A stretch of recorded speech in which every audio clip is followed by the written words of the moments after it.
And then Ronaldo! Balotelli, Aguero! It's Bergkamp. That's magnificent. Here's Messi. Away from 2, 3, 4. Wonderful, wonderful, wonderful. The Football Drop Podcast. Hello and welcome to the Football Drop Podcast. Welcome. Welcome. I managed to change it up. After 4.5 years, I decided that if you add another welcome, it changes it up just enough that nobody understands. Is it 4.5 years or 3? I have no idea. I think it's 3. 4.5 sounds like we still haven't got anywhere. We started 2021. Did we? Yeah. It says it on our... Mate, look behind you. It's on the logo on your wall. Oh, yeah. 2021. There we go. Oh, my God. Shocking. Absolutely shocking. We'll just wait for you to have a drink, then we'll get cracking, shall we? Oh, don't worry, mate. No, don't wait for me.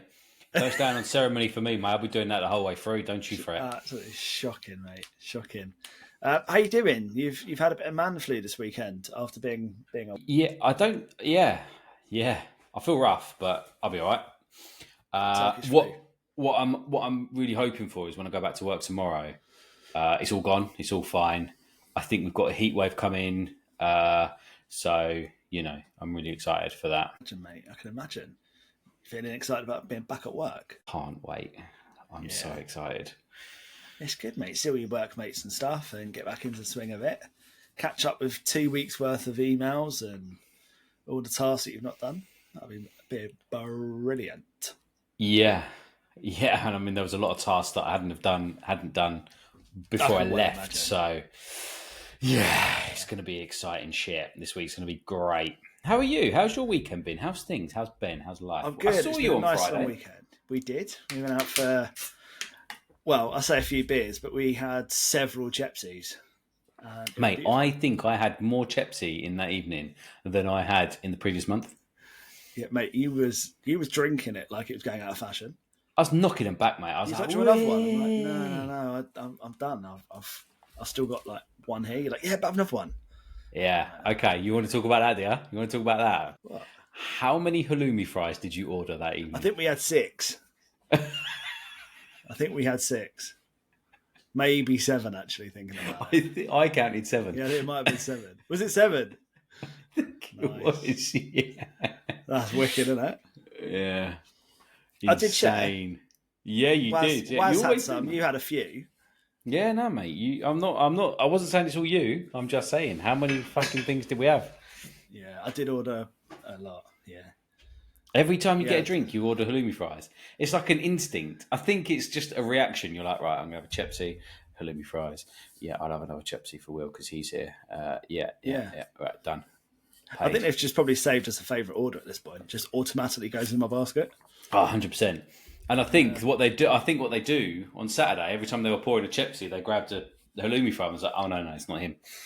Can you imagine? That'd be wicked. They're like, the FTP boys, Chepsy and halloumi. Do you reckon that could be like our new side podcast? Chepsy and halloumi? Chepsy I can't even say it. We got no chance. I'm not enjoying that one. Well, it's just the same as this, really. You not being able to say something. No changes. Absolutely shocking. Oh, dear. No, everything all right, though, mate? Yeah, all good, mate. Been a good weekend. Got lots of stuff done in the house, which is good. Seen some friends. So it's been quite a productive weekend.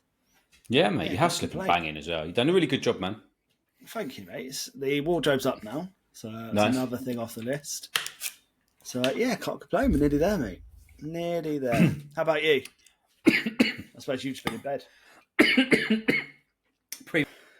Hi, Will. What did you do this weekend? We just had a chilled one, man. Just recovering from being ill. Went to Whitstable today on the promise that it wasn't going to rain. So we didn't take a jacket or anything, and it absolutely fucking hammered it down. So we came back home again. Yeah, it did rain, didn't it? Which was very annoying. Jarring, some people might say. Jarring, some may say indeed, mate. So we have just been watching films all day, pretty much. Had some pizza. Nice. Anything good? Watched some films. Bridget Jones. Yeah. Although, it's all right for No, it wasn't. No. The second and third one where I was like, I need to know how this ends. Yeah, can't believe it's a trilogy, man. I need to watch it all. Selge, get me the second bag of popcorn. But yeah, mate, it's been another Premier League exciting weekend. It has, but I do want to start off with some sad news, unfortunately. Ex-England manager Sven-Goran Eriksson passed away this morning. Yeah, he did. Yeah, that was sad, wasn't it? It was. Yeah, it really was. Do you see like his last sort of thing, like little montage? No, I've not watched it. Oh, mate, it's a tearjerker. Is it? I'll watch it after this. Yeah, and then David Beckham put something up on socials as well, like them two had a catch up, and like they both knew it was a goodbye. And oh, mate, yeah, it's fucking horrible, man. That must be awful. I can't imagine what that's like to go through. I've been quite fortunate. I've not really experienced much sort of death in the family and stuff, so I don't really know how to react to that. That must be heartbreaking. Someone you know and you're quite close with. That must be heartbreaking. But our thoughts go out to his family, and his nearest and dearest. It's very sad, very sad. 'Cause he's quite iconic as England manager, I feel. Yeah, not necessarily for all the right reasons, was it? Like I mean, there was a few ups and downs, should we say? You think back, you think back to like Eureka and all that sort of stuff that happened, and the World Cup, and I mean, he was a great guy, great manager. He did well with City as well. We probably should mention, and he was an interesting character. But I think sometimes it was all the wrong reasons that you kind of thought of him. But he didn't do anything wrong, really.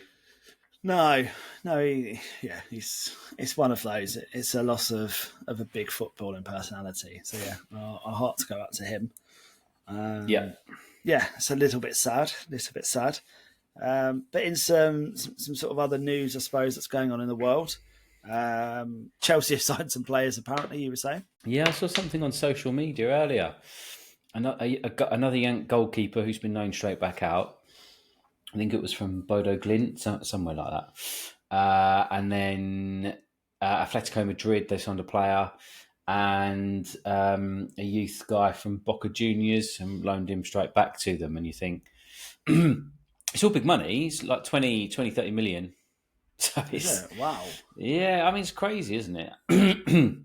We'll come on to their results at the weekend. Obviously, it was a good one for them. But yeah, it's just crazy how many players... And they're obviously, the contracts are several years, as you would imagine. Of course. But yeah, it's just madness. It's almost like they see somebody who's got an interest in a player who's got potential, and then they buy them. And you think, well, what about the other guys? But Maresca, has been clear. He's got his team. He knows who his 23, 21 players are. That's it. End of it. Yeah, it's just weird that they keep on buying players still. I suppose at Chelsea they plan beyond their manager, don't they? Because the manager's going to stay 9 months max. It must be that. It must be something like that. Yeah, but very odd. Did you? Did you see that Jermaine Jenas got the sack? Oh my God! Yes, well remembered. Yes, I do. He was presenting on TalkSport. I think he was a guest. I don't think he was presenting. I think he was a guest, wasn't he? Guest. No, he was presenting with someone. Who else was it? Jermaine Pennant. Oh, was it? Mm. Yeah, and Randy Goldstein. And then he refused to kind of comment on it as he would. Yeah. But then has done an interview with The Sun, hoping that his wife forgives him, because it looks like it was kind of sexual harassment in the workplace. Ridiculous. The BBC, under the scrutiny that they aren't going to take any chances on that. And absolutely, and too right. He's had to go. I think he's got his lawyers involved, but it's a funny one, isn't it? With that, fair play to him for taking the action. Probably about time the BBC started to do that. Yeah, probably so. Man, sometimes better late than never, but it just shouldn't be happening. He obviously thinks he's untouchable and get away with it or whatever. So must do. We don't know the ins and outs, of course, but hopefully if it is that sort of nature, and good riddance to him. Well, Looks yeah, like Gary Lineker's safe for a little while longer at Match of the Day, isn't he? Gary Lineker is, yeah. But, if they are looking for somebody to come on and host, you could probably get 2 for the price of 1 in us 2. Probably, yeah.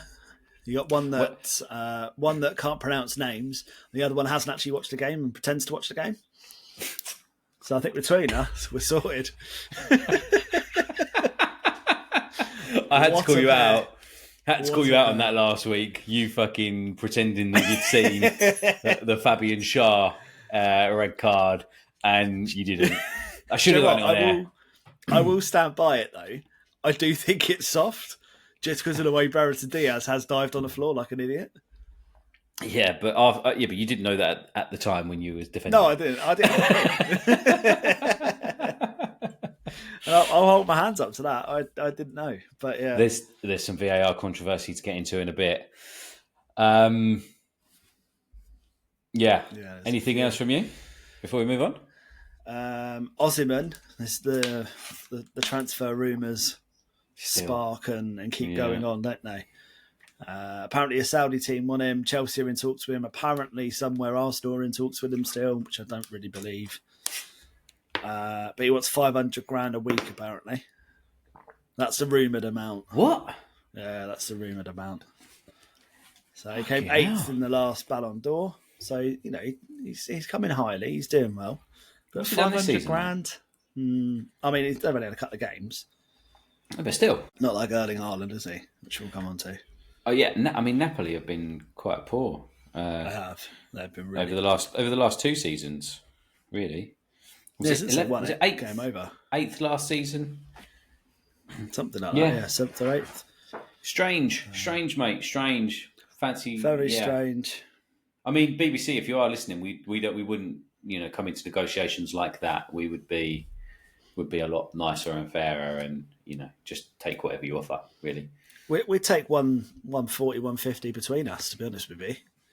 We've already agreed 60-40. We'll get 60, I get 40. But I get to do other podcasts with the other hosts of Match of the Day. We already agreed on this. Don't worry, it's fun. All good. Yeah. Cool. So, yes. Anything else on your little hit list? No, I've drawn a bit of a blank this week. Smith Rowe scored on his debut, but I know we'll talk about that a little bit. But I was very happy to see that. Yeah, I don't have to bring it up now. I was just remembered. It was just quite a nice thing. I was really happy for him. You could just see it hit you. Really genuinely happy. You just see it hit you. Bang, Smith Rowe. Have to say it. Yeah. I can't wait. I just got to say it. There's no filter. It goes straight out. Bang. Yeah. There you go. Saw it. We all saw it. No, I'm all good, mate. Okay. I don't know why you're laughing, but fair enough. No, okay. Fine. Should we move on to the results then, mate? Yeah, let's move on. All right. There's some controversy on here, isn't there? Well, I think there's a dog barking. Yes, mate. Yes, you're absolutely right. There is. Yeah. Well observed. So we've got choking and barking so far from Willside tonight, lads. Ladies and gentlemen, listeners. Oh, weird thing to say. You finished? Yeah, I'm finished, mate. Let's go. Cool. Should we talk about the early kickoff, the Brighton and Hove Albion against Manchester United match? It was a 2-1 win. Yeah, go on. Where do you want to start? Should we start at the beginning? Yeah, what do you want to talk about with the game, mate? I thought you were leading into it. Yeah, I said, should we start at the beginning? Yeah. Is everything okay? You're really aggy tonight. I was just going into it, and I was like, yeah, where do you want to start? You're just being so rude and so disrespectful. Oh, yeah, I hear that a lot. I hear that every day. Maybe it is a me problem. It's a head scratcher, that one, Will. Shocking. So I thought Brighton did very well. I think that they were edging being the better team, but Man United, they were doing okay. Welbeck scored a good goal. Diallo got one back after a couple of disallowed goals. So Rashford, fairly straightforward. Rashford disallowed goal in the first half. Is that the offside one? Yeah, he was offside. I think he was offside 3 times in that play, one little play different. across, Yeah. And then I think it came off like the goalkeeper saved it, and then it came off the back heel. And I think the commentator said, "Oh, absolute skill from Rashford to back heel it." That wasn't skill. I was like, what? They played that back a few times, didn't they? I don't know if you see. I watched that match today. They played it back like 2 or 3 times, and not once did he move his foot towards that ball. No. It just hit him in a real. You know when you get that sweet spot, and it just goes no matter what, it will just go. That's all that happened. Yeah, I watched the game live actually. I was in bed, so I was watching it. But yeah, I just thought it's weird. And then the one who scored it? It was Garnacho, wasn't it? Who, by the way, posted a picture of that after the game, the picture of his celebration from that goal that wasn't actually a goal, and said that, you know, we move on to the next. He feels blessed. And somebody had a few people have commented saying, "You've just posted a picture of a goal that was disallowed in a game that you lost." It's just so cringy, isn't it? It was so weird. But so cringe. I mean, watching it, fair play to Ali McCoy, because he said, "Oh, I think that's offside," and I was like, "What?" And then when you saw it, obviously Garnacho's hit it and Zerks it. There was, I don't know what you thought. I didn't think he could get away from it. No, and do you know what? I thought it was really, really harsh because Xerxes was making a play for the ball initially. He made that run in. So from the letter of the law, he's offside. And because it's hit him, I mean, it's very slight tap. But if it didn't hit him, I reckon it would have gone in off the post. I don't think it would have gone straight in. I didn't think it was going. I thought it was more going to hit the inside of the post and then go in. But I don't think that was going straight in. Looking at that angle. Yeah. Maybe it was. Yeah. It's hard to... It's obviously, it's only an opinion and judgment call.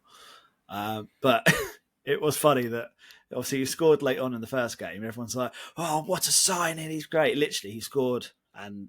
he stopped the winning goal, or stopped the equalising goal, sorry. And no one said anything about him. Yeah. all gone very quiet all of a sudden. All United fans. There's a Man United fan who's quite renowned on Twitter for being quite vocal of Man United. And actually we got a lot of slate from Man United fans on our socials over the week because they were just defending their team. And this one guy, he's put on Twitter, Harland's going to get done. This is that Trey person, isn't it? Yeah, Barcelona's going to get done. Arsenal's going to get done. Blah, blah, blah, blah. Watch us laugh or something. Laugh at Arsenal, laugh at... Yeah. Yeah, I've seen that one. Yeah. And then what happened? He got every single thing wrong. He got everything wrong. And I think he'd taken a picture outside of Brighton Stadium and he'd said, he said something, and Brighton basically copied it back in the tweet after they'd won. Nice. Nice. So yeah, well done. Brighton are looking good, aren't they? Yeah, they are looking really good. I mean that defensively, Man United were really poor for the winning goal. But fair play for Brighton. They just kept persisting. They hit the crossbar. They did everything that they could have done. And Man United obviously had their opportunities as well, and they weren't bad. Before I start hating on us again, but yeah, fair play, man. Brighton, very, very good. Yeah. No, absolutely. There's a team in North London that did very well against a very bad Everton team. Yeah. Very bad Everton team. 4-0 winners for Tottenham at the Tottenham Hotspur Stadia. Mickey van der Ven's run. Yeah, it's unbelievable, isn't it? Oh my God. Yeah. Fair play. That was insane. That was kind of like, that was almost unreal. No, it's not that much. That was a good run though. It was insane. Yeah. But I think Everton made him look better than what he was. And I don't want to detract from him at all because, they played very well. But Everton were just so poor. They're all over the shop. Yeah, I don't really know what to say about Everton, to be honest. The goalkeeping was pretty poor. The defending was pretty poor. Attacking was pretty poor. And I think I saw somewhere today that Calvert-Lewin is being looked at by Chelsea, I think. What? By Chelsea? With Yeah, that I'm injury sure. record? I'm sure it was Chelsea who I saw was linked to Calvert-Lewin. I was quite surprised. But yeah, I think Sean Dyche will probably get a handle on it eventually, but it's not looking good for them. No, they're really struggling. Yeah, I feel sorry for Dyche because, as we know on this podcast, he's such a good Premier League manager. He's established, he knows what he's doing, but Everton just are in absolute turmoil at the moment. 7 goals in 2 games. 7 goals, 2 games. They lost Onana, who was arguably their best player last season, and haven't really been able to replace him. So, yeah, it's a funny old game, isn't it? But no, Tottenham have been playing very, very well, actually. I know they were unlucky against Leicester, and we did have a laugh about it, but they have been quite good at the start of the season. Yeah, they have. Yeah, they looked really sharp, don't they, as well? They look like a good squad, lots of pace everywhere as well. They look like a real solid team as well now. Yeah. There's no real individuals there. They don't just play they play one way, but it's not just Harry Kane and goal. Yeah. They've got goals from kind of all over the pitch now. So, yeah, it's probably an exciting time if you're a Tottenham fan, to be fair. And it's not often we'll sort of say good things about Tottenham on here. So we'll probably move swiftly on to the Palace-West Ham game. Yeah, West Ham, they played very well. I think Palace did do okay, but for West Ham to go there and get a solid win, I thought they played well. I think Bowen did well. The run from Wan-Bissaka was very good as well on his debut. Wasn't it? Considering West Ham, Man United sold him because he's not really good at going forwards. I thought he played really well going forwards. Yeah, he did really well. Which is nice to see. It's always good to see. Souček's goal was good, wasn't it? Yeah, very good. Yeah. So yeah. He doesn't really get ones like that, does he? Or does he? Yeah, that's the only goals he scores. He's getting a bit like Xhaka. Yeah. He had, I think there was 3 or 4 he scored like that last season as well. And I was was like, there? Fair play. He's getting better. Yeah, no, he's a top player. I think he was probably, his position was a bit under threat when West Ham started to buy all of the players that they bought, and I think Souček was probably a bit like, ooh, and now he's just smashing it. He's been a loyal servant to him as well. I thought Fulkrug looked quite good when he came on. Yeah, he changes their game up, doesn't it? Completely, just gives them such a different option, and no one really seems to know how to handle him. No, because he's a big guy, but he's got quite quick feet as well. Yeah, so he seems to be able to just get the ball out somewhere or lay it off, and all of a sudden someone's there to tap it in. And what a ball that was from was it Kilman into Bowen? Yeah, mate, that cross-field one. Yeah, unreal. Yeah, mate, Kilman looks like a really shrewd buy now. He looked solid the whole game, defensively and doing those balls forward. West Ham are looking good. West Ham, we said Palace last season, at the end of last season, we said if they can keep hold of that front 3, then they'd do very well. They obviously lost Elise. Apparently they're about to sign Nketiah. Did you see that? A deal, I didn't, but I'm up for that. £30 million deal has been agreed between the 2 clubs. Apparently personal terms has already been agreed. I think they're just working out how that fee will be paid, add-ons and all that sort of stuff. But it looks likely that Nketiah will be gone by Friday. Interesting. It's probably a good option for them. I think he's at a Palace sort of level, to be honest with you. But Palace is surprising me that they sold Anderson this week to Fulham. They did, yeah. Why? I think I can't understand that move. Well, he's getting on a bit, isn't he? I don't know exactly how old he is, but he's getting on a bit, and I think they're trying to bring through some of the youngsters. But Guehi could be on his way to Newcastle, so or maybe they've got a few people in mind that they're thinking that they can get in before the end of the window shuts. Just seems strange potentially getting rid of your two main centre backs that started most games last season. I don't think Guehi was injured, but if they go for the right price, I don't think they want to lose him. But yeah, I think if Newcastle bid the right price, and Chelsea will probably chuck in a bid as well. Let's be honest, just for shits and gigs. Todd Bowley, I want him as well. Yeah, fine. Go on then, Todd. Fine. Yeah, Palace they're looking a bit dodgy to begin with. Yeah, I think they'll get better. I think Glasner will do all right this season. Give them a bit of time. Yeah, I think I'm just basing it on what they were like at the end of last season. They were just they looked incredible. Yeah, and I just wonder if losing Elise is affecting them that much. Well, I think they're unable to replace him, and the person they've got is Edouard, who came in, with Mateta and Eze. And Eze, I don't know. He seems to sort of not, whether he's not got the trust in the players that are around him, but he seems to be sort of just taking it on his own and trying to score rather than maybe play the pass. But yeah, we'll see how they go. I'm sure they will improve. Yeah, hopefully. It's just nice to see teams a bit more competitive, isn't it? Probably the most boring game I've seen the highlights of, and what I've heard about everything, was Southampton Forest. Yeah, I don't think there's much to talk about on that one. I think Chris Wood is actually doing really well. That's all I'd say on that one. Yeah, but did you see that header that he did directly at the keeper? Yeah. It was so far out, but the power he generated off of it. But it was just a pointless thing. Why not put your foot through that?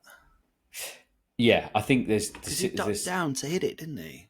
Yeah, there's some decision-making that maybe he can improve on. But I think he's looking like that he's going to be their main talisman this season. So, yeah.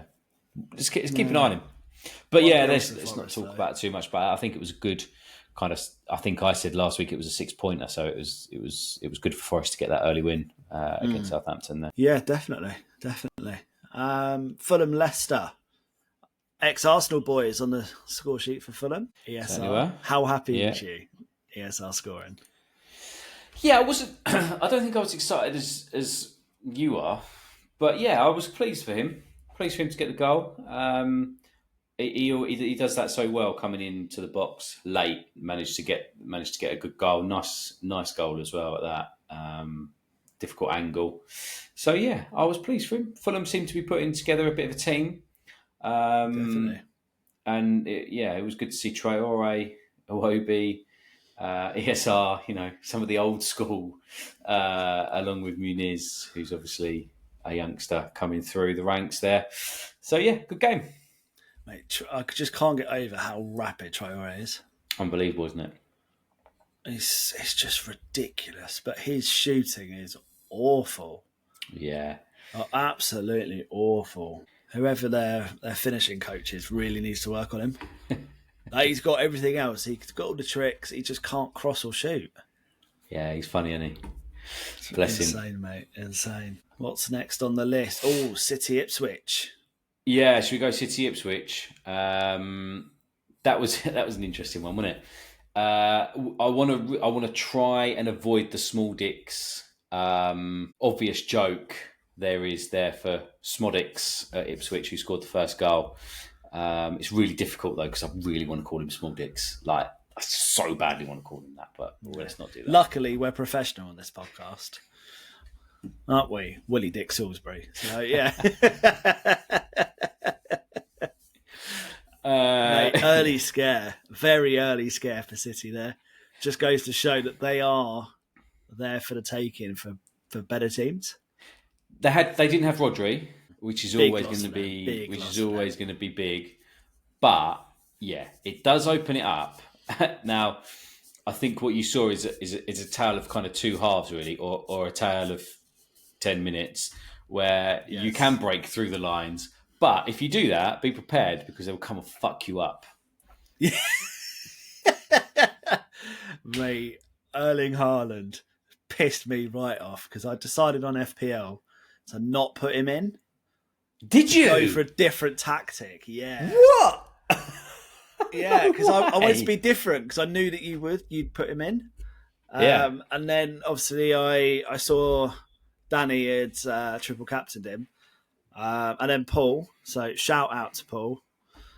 He absolutely smashed it this week as well with over 100 points. And yeah, I need to basically change my entire team now because I feel like Harland's going to do that every week for a while.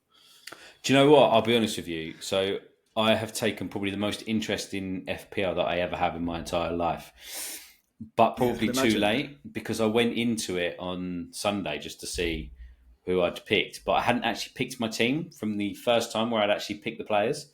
I just left it. Oh, no. So I did have Harland on, luckily, but I had a couple. I think I had Hoyland still up front and Branthwaite. Like they're not even playing. So yeah, I've now sorted it out, which is the first time I've ever done this. I've actually now sorted it out so that I've got like a team, and I'm smashing the shit out of you. Still, you are well bad, mate. I am. I've had a really, really terrible start to the season. Yeah. So I need to give it a serious look. Because I decided to go different. And I wanted to be different to see if I could get ahead. And I think I've just completely messed it up. And this is what I did last season, prediction. I decided to go for those bigger ones and or go for the upsets more. And it just messed me up, man. Messed me up. So, yeah, I'm going to properly look into this and take a bigger interest and be just normal about it. Don't try and overthink it. Just go normal. It'd be fun. Hope that you'll lose interest in a couple of weeks' time. Oh, mate, I've already lost interest. Don't worry, I've already lost it. I've sorted it out, so it should be okay to just continue for the rest of the season. But no, back to the game. Harland, just insane. I mean, one was an absolute gift, wasn't it? Let's be honest. The pen was definitely a pen. Yeah. There's no getting around that at all. But then that, I can't remember if it was his third or his second goal, coming across from the left-hand side, across and in. From outside the box? Yeah. Yeah, that was his third. What a goal. Yeah. He can score from anywhere on the pitch, mate. Well, not anywhere, but, you know, he can score from most places on the pitch. He's unreal. He's a through and through striker. It's incredible. Yeah, his seventh hat trick for Man City? Yeah, he's catching up quick to Aguero and Alan Shearer. It's mental, isn't it? It is mental. I just really hope he doesn't stay at City for long because he will smash every scoring record going in the league and no one will ever match that. No, he's unreal. Generally, never, ever. But yeah, a solid 4-1 win despite no Rodri. I think it was to be expected, to be honest. I think I went 4-0 or something, didn't I? You got bang on. You went 4-1. Oh, did I? Yeah, I went 3-1. Yeah, but we both definitely expected Ipswich to score. I don't know why. But yeah, City are City, I suppose, aren't they? Yeah, started slow, but they'll gather momentum as they do, and they won't lose after Christmas. So let's try and hit them now. Exactly. And then the late kickoff on Saturday, big game for us, Villa versus Arsenal.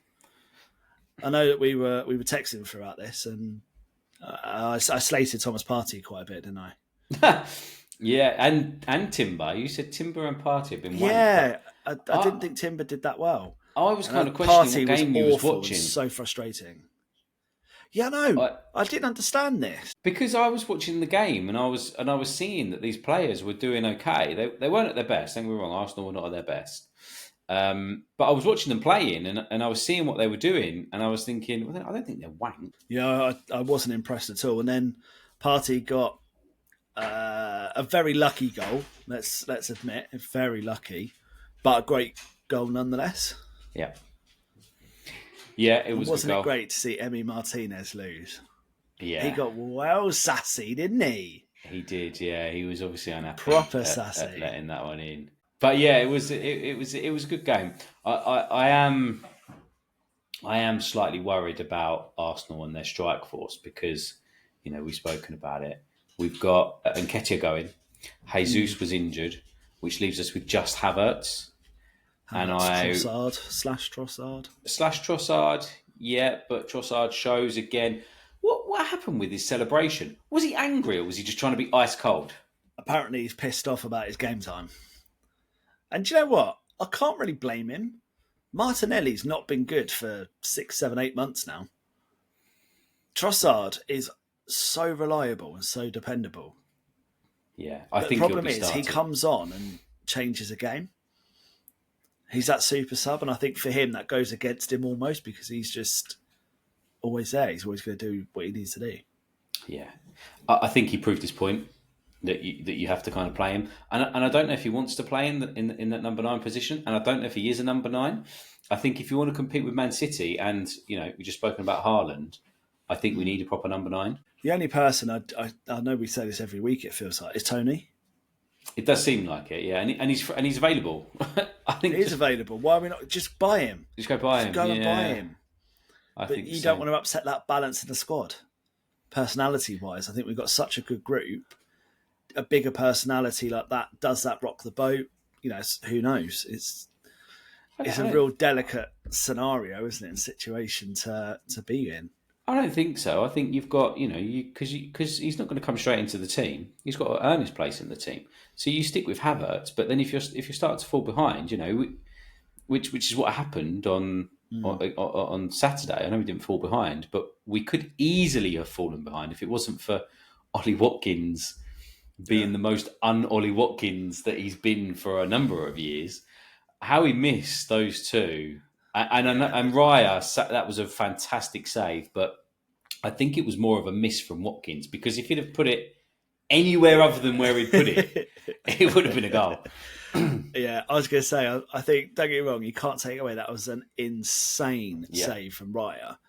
But if you watch any keeper training, they do that every week in training. Yeah. But to do it in a game is totally different. But yeah, you're right. If Watkins put it any other place, that's a goal. But I think in Watkins' head, Raya's on the floor. He ain't getting up. He's not getting that. All he's got to do is just guide it in the net.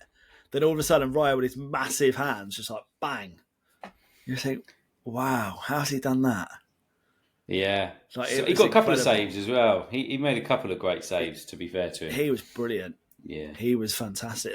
But there's two things I want to talk about as well within this game.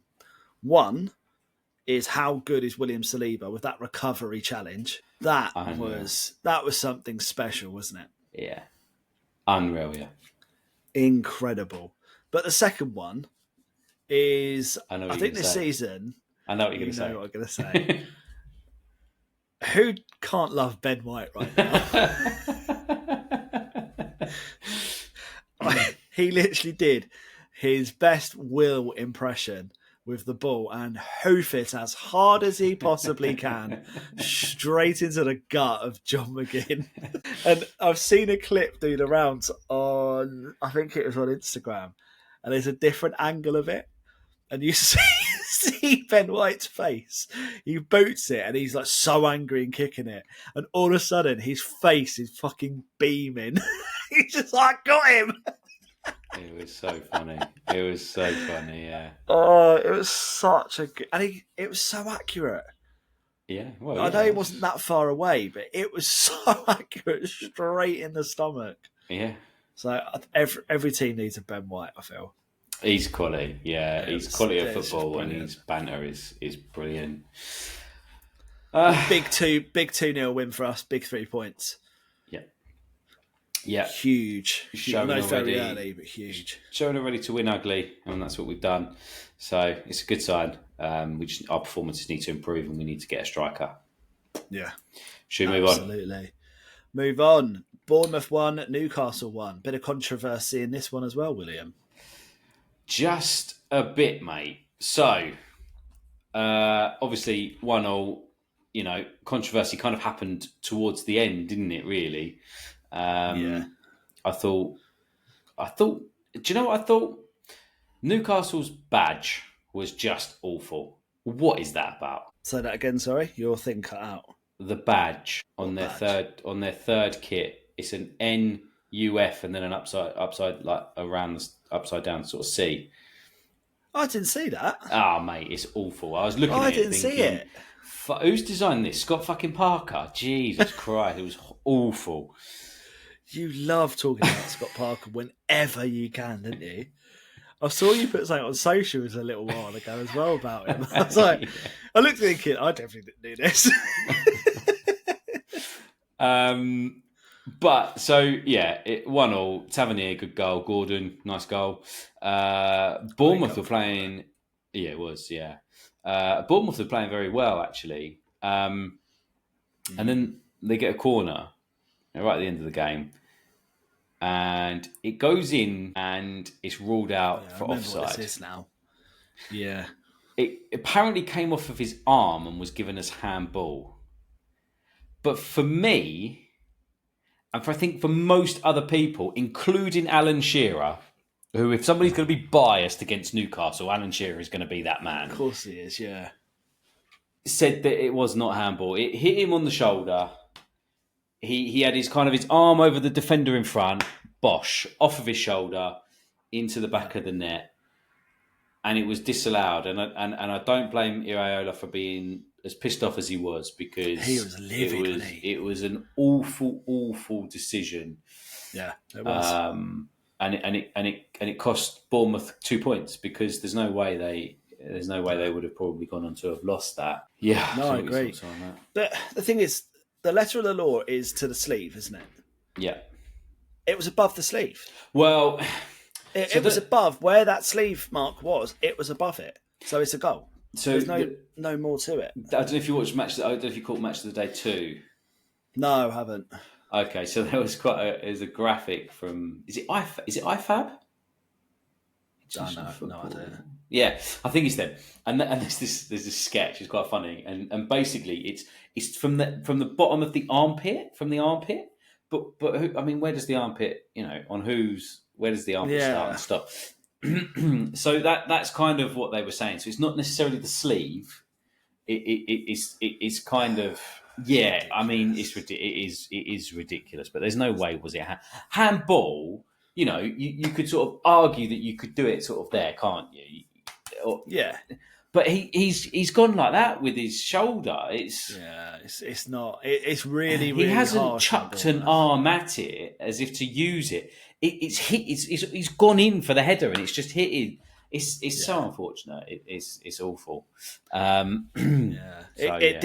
you said, it definitely cost Bournemouth 2 points. But every cloud has a silver lining, because it actually gained me 2 points in the predictions. It did, which was annoying. Well, 3 actually, because I would have lost that otherwise. So yeah. Then well done, referee. Did you see the Joel Linton incident at the end of the game where he stopped? I was going to say Kaminsky then, but it's not Kaminsky because he plays for a different team. When he launched the goalie back. Yeah, who was it? Who's that goalkeeper? God, that's not Muric, was it? What, for Bournemouth? I can't remember. Oh, Neto. God, my mind went blank then. Neto, he made a great save in that game. He made a couple of good saves, yeah. But yeah, he grabbed him around the neck.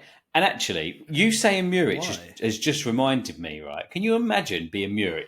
Right, he was shit for Burnley at the end of last season. Yeah, it was. No offence to him, and they got relegated. And then he has Ipswich say, "Do you want to be a Premier League player again?" And he goes, "Fucking right, I do." And then he fucked it up again, didn't he? His debut, he completely fucked that up and gave it to Harland, didn't he? Oh, yeah. No, it was De Bruyne, wasn't it? Was it De Bruyne's goal? I can't remember now. I think it was De Bruyne, that one. Oh, my God, it was so funny. I'm like, how's this guy got this fucking gig again? Mate, you got to make sure you clip that up. You've just lost it. Oh, mate. Talking about losing it, like, I haven't seen the goals, but one, Noni Madueke was a man possessed yesterday. But 2, absolute shithouse that he accidentally posted on Instagram saying Wolverhampton is shit. He said everything about this place is a shithole. Fucking hell. And then he got to come out at the end and apologise. Gee, what a donkey. If you do what a donkey. If you do that before a game, you've got to have the fucking game of your life, can't you? You can't fuck up on that. It's unreal. He was very good. Yeah, he was very, very good. Incredible, but he was as good as Cole Palmer's assists. Like, unreal. Cole Palmer was unreal. You can't take anything away. I haven't seen the game, so I can't say anything on this one. This is all you, because I've not caught Match of Day 2 yet. Okay, right. So yeah, I mean, it was a very good game. It was a very fiery game. Cunha and Nicholas Jackson had a bit of a after his goal had a bit of a funny one, and it could have got that first half. It could have gone either way. It was poised, and then in the second half, Chelsea just blew them away. They were very very good, like scarily good actually. How well they played. Still think Cole Palmer has got the worst celebration in the history of celebrations. I would prefer him just to do the Alan Shearer one hand, if I'm being honest. Have you seen that every time Cole Palmer scores and celebrates, Nicholas Jackson, the thirsty wanker that he is, does the same celebration in the background? Yeah, every single time. It's awful. Why are you copying it? But it's the worst. Just stop it. Stop it. I don't care anymore. You can't do it. But no, Chelsea were very, very good. And Wolves kind of defensively let them have it. And I think they're going to start to miss some of the players that Kilman in particular, that they managed to let go. And Neto, obviously, to Chelsea. But João Felix scored a banging goal as well at the end there. So, yeah, well done, Chelsea. Good game. 6-2 winners, which was unreal. That's mental, isn't it? That's a mental scoreline. Yeah, unbelievable. Yeah, they played really well. And Madueke, the whole game was being booed. And in the second half, he was just like, all right, fuck it, I'll finish now. And he scored a hattie, fair play to him. And I really enjoyed his celebration for his third goal. He just went up, picked up the ball and went to sort of walk off to take it home. I was like, that's quality. When you've scored 3 and you've done all that in the last 24 hours, you've got to deliver, don't you? You've got to do something like that just to end it. And he even apologised. And I'm like, what are you apologising for? Because there's no way you mean this apology. Yeah, 100%. That's purely for PR. Yeah. Nothing more. And then the last game, Liverpool 2, Brentford 0. Yeah, caught glimpses of this on and off while I was doing stuff in the house. But I don't think Brentford played that badly for a lot of the game. I thought they'd actually genuinely played pretty well. They did. Yeah, they were good. I think they were caught from the corner. There was some good analysis on Match Day too, if you've watched that, and after the game as well. But yeah, that it was a shame that they weren't defensively set up. Liverpool was so quick, so quick. Jota and Diaz it was scary. It was funny. I was watching it with Selge, and she was like, "Cool, they're really fast." I was like, "Yeah." And then she started to get analysis. She started to get involved in it. Bless her. I think Robertson missed an opportunity, and she was like, "Oh, that was close." You know, you're like, "Oh fuck." Oh, bless her. She tries. And then Mo Salah scored the second and last goal. Again, he is just unreal, isn't he? We spoke about Saka last week being a baller, but can we just say Mo Salah is also a baller? And Liverpool, at the end of the game, Van Dijk gave an interview. It kind of, to me, and I don't want to be one stirring the pot, I'm not that type of guy. It kind of sounded to me that this is his last season. I've not caught it, so I'll have to watch it back. But I think we touched on this last week, didn't we, in terms of their sort of contract situations. Yeah. And maybe it is for him, for Salah and Trent, maybe it's their last seasons. And they want to go out with a bang, see what they can do with the new manager, help that sort of transition across to the new way of playing. Yeah, and I did see, again, it was a couple of clips on Instagram or something like that. So, you can take this with a pinch of salt, but there was something on there about Trent not really liking Slot. I think there was a video of him and Slot next to each other on the bench having a chat. Slot walks away, Trent looks pissed off, and then at the end of the game, all the Liverpool players are all celebrating with each other, and Trent's just appears disengaged. Read into that with what you want. You can be clever with your clippings and stuff like that. It could all be a load of bullshit, but it looked looked bad. So yeah, it would be interesting to see what happens with. Fair enough, mate. That's understandable. One final piece then. What's your goal of the week? The goal of the week. That's a good question, actually. What is the goal of the week? Do you have anything in mind? Well, the one that stands out for me is probably the De Bruyne goal, where Muric screwed it up, purely on the basis of Muric screwed it up, rather than the actual goal itself. There's a few. So there's that one. I think you got the Van de Ven run for the Son goal, Harland's goal, his last goal, the one from outside of the box. Bowen's goal was very good. ESR's goal was very good. Lonnie Madueke's 3 goals were good as well. Cole Palmer's was good. Do you want to go for the others? Do you want to mention any more? I'm mentioning the ones that are in line for goal of the week. I'm just giving you some options, mate. I don't want to go for Muric. I think Son's one maybe could be good purely from Van de Ven's run, which makes a goal. But do we want to give it to goal? Spurs? Souček's was decent. I think Trossard's was good. First touch. Yeah, no, I don't think it's not goal of the week. For me, it's not up there. I'm going to go Son Van de Ven. You're going to go Son Van de Ven. That's for me. You make the overarching call this week. You introed, you do the call. For Van de Ven's run? All right, there we'll go with that. I'll agree with you on that. There you go. Your Mystery Away Days goal of the week awarded to Tottenham's Heung-min Son. Congratulations. Well done. I'm sure it'll be purely for Van de Ven's run. Yeah. All right. Thanks, guys. Cheers for listening. See you next week. Bye.